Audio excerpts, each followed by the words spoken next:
Hello, I am here in the beautiful Butt Gardens in Cardiff. I apologise if I'm mispronouncing that, but honestly, how else do you pronounce something spelled B-U-T-T-E? And I'm going to attempt a quick review of Out of the Silent Planet by C.S. Lewis. I'm not entirely comfortable with filming in the wild. I'm old enough to feel stupid about talking into my camera. I'm from a different generation, and I'm also slightly worried about the squirrel above me. I may well be assaulted by a squirrel. Anyhow, Out of the Silent Planet by C.S. Lewis is the first one in the Cosmic Trilogy. Now, I feel that C.S. Lewis is mostly known for his Narnia books. Those were books of my childhood, and I loved them, but I haven't actually read the Cosmic Trilogy. I think there's another word for this trilogy. Can't remember. Anyhow, well, I loved The Lion, the Witch and the Wardrobe and read it many times, and read the whole Narnia series and absolutely loved them. I never really moved on to this. What is the other name? That Hideous Strength, or is that one of the titles? Anyhow, the Cosmic Trilogy. I never really moved on to them. I think I read one once long ago, but it was out of sequence. It wasn't the first one. And I didn't hate it, but it was a casualty of one of my many moves. Out of the Silent Planet was really good. It starts off with is his name Ransom? Professor Ransom, though we later find out that's a pseudonym. He's on a walking tour for some part of England, which I can't remember.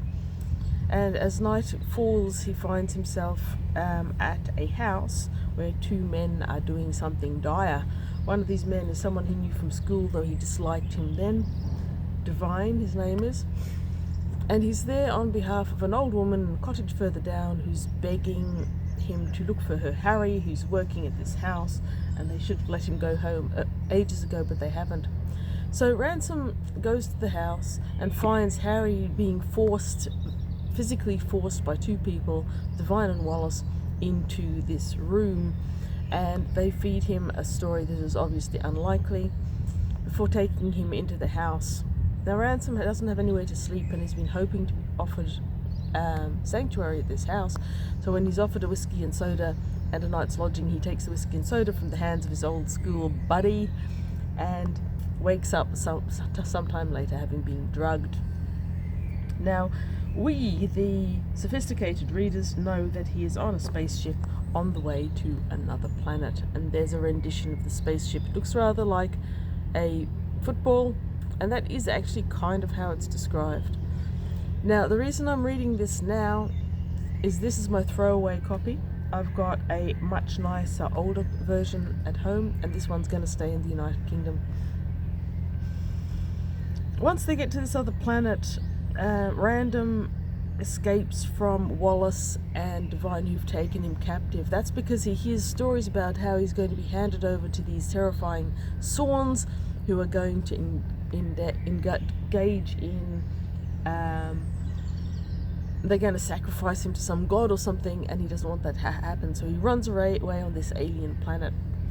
Now, C.S. Lewis is of the same tradition of Burroughs and many others, where you've got impossible journeys, in this case on another planet, which is later revealed to be Mars or Malacandra.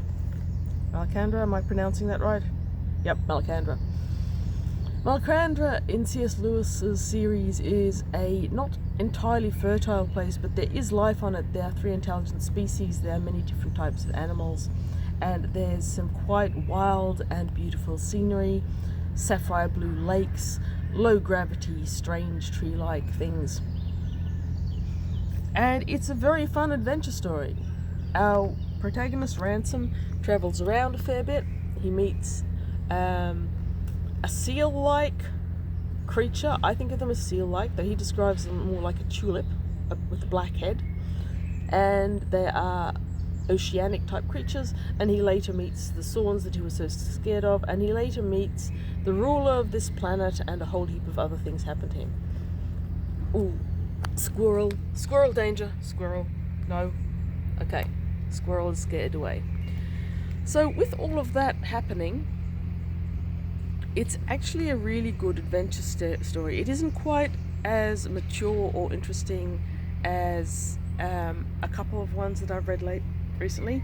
I'd hazard a guess it's better written than some of the Edgar Rice Burroughs, but it's definitely not as mature as an Arthur Conan Doyle would be. It doesn't feel to me like a children's book, and there is a difference in the writing when our protagonist Random is talking to the creatures in their language, and when he's talking to the other two men who are Englishmen and speak the same language as him. So you've got a superficially easy, almost childlike narrative at times, but a very, very sophisticated description of the landscape. As far as I can remember, Narnia was never described as beautifully as this, and I would say that the writing is slightly more mature. I really enjoyed it. I will go on to read the other two, though perhaps not immediately, before too long. And okay, now the elephant in this room, not a squirrel, an elephant, is that the Cosmic Trilogy has been criticised heavily by many readers, reviewers, and people who I suspect haven't read it at all, as being heavily on the Christian motif. C.S. Lewis was Christian, and he wrote a lot of non-fiction about Christianity. But while he may have subscribed to a religion that I don't subscribe to, I don't think that in any way stops you from enjoying this book. The core tenets of Christianity are good against evil, and those are so robustly continuous throughout the entire human continuum that I don't really think it much matters, unless you are avidly anti-Christian, that Lewis's worldview was of that kind. I didn't think it was over the top. I know people who have read this who really do find the messianic element way too much. I didn't think it was that bad. We'll see what the other ones have like. Now, the other thing about this, which I've only read on the internet and may or may not be true, is that C.S. Lewis and J.R.R. Tolkien were friends, and at one stage they had a bet on that both of them to write a science fiction story which wasn't in the purview really of either of them, and that C.S. Lewis did so, and the Cosmic Trilogy is that, but the Tolkien never accomplished it. Considering how wonderful his writing was, I'm not terribly sad that he didn't take time away from what he was making to do a tribute type story, which is what this is. This is not Lewis's main genre, it's a tribute, and as a tribute it's very good indeed. So, glad I finally read it. It's taken me a while. Thank you for watching. If you are still watching, I hate to think what the sound is like, and this is probably very shaky, but welcome to the Butt Gardens in Cardiff, which are absolutely beautiful, and I am glad I have visited today. Goodbye. Thanks for watching. Read good books.